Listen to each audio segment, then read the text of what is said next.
How's everybody today? Good, Coach. Look, first practice, we've had a really good off-season program. Really like the players' effort. I saw a lot of improvement in the players leading up to today. I think there's a lot of anxiety anytime you have a lot of new players that have new roles when you have a first practice. But I was pleased with the effort, and obviously it tells you where you are and some of the things you need to work on to get where you want to be. You know, when we have Easter fall into our spring practice calendar, we don't practice Saturday before Easter so players can go home, and so we moved that practice to one day ahead, and it just happened to be this year that it was right before spring break. This has happened on several occasions before. I think it really does more good than harm because players really understand a lot about what they need to do to get through practice, the kind of condition they need to be in, and maybe they do a little bit better while they're away.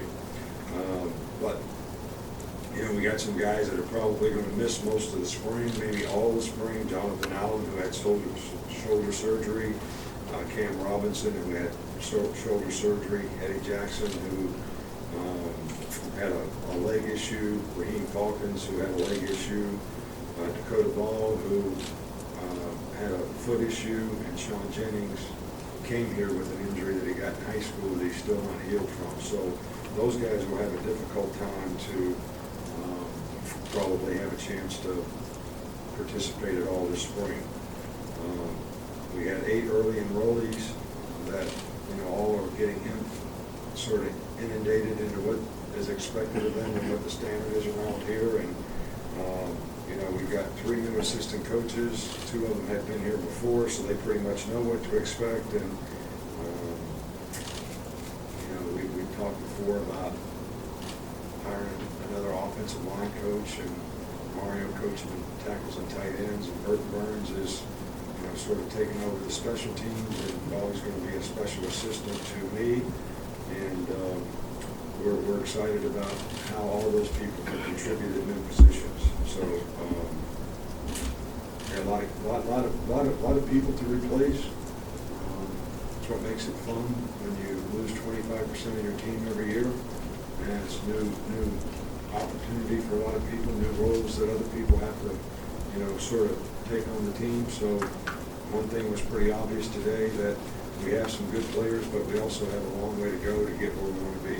So, questions? We'll start here with Aaron.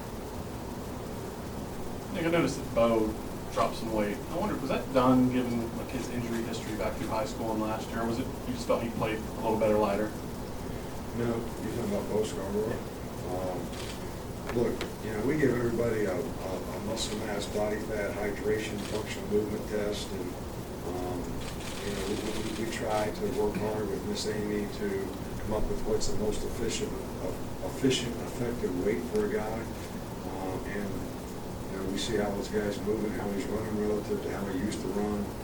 And you know, sometimes these guys just keep lifting weights and they just get bigger and bigger and bigger. And I think in certain positions, especially skill positions, that's not always advantageous. And we felt Bo's efficient weight had nothing to do with injuries. It just, you know, how can you play the best? Far side with John.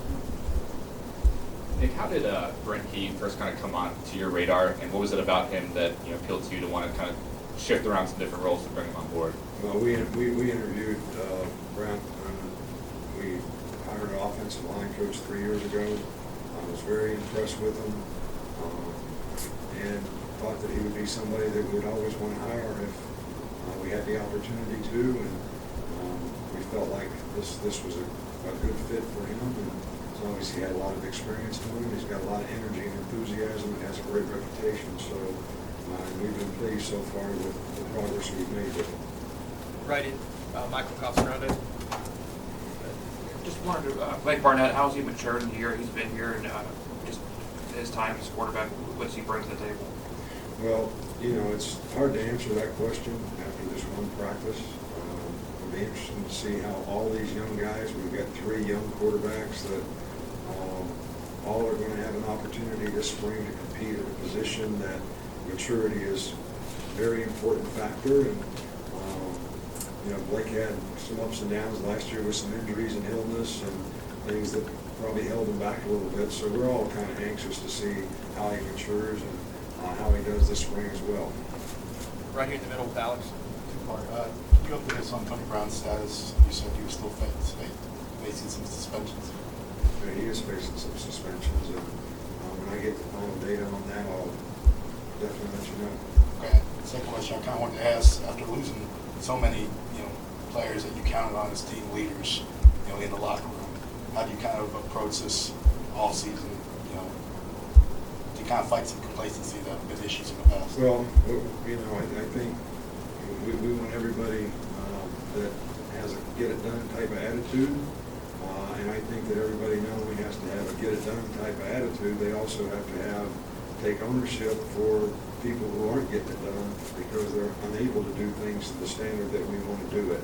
And I do think this is a work in progress, and I do think that players have to accept roles, and so far, these are things that need to continue to develop. I think this is kind of a work in progress. This is not something that just happens.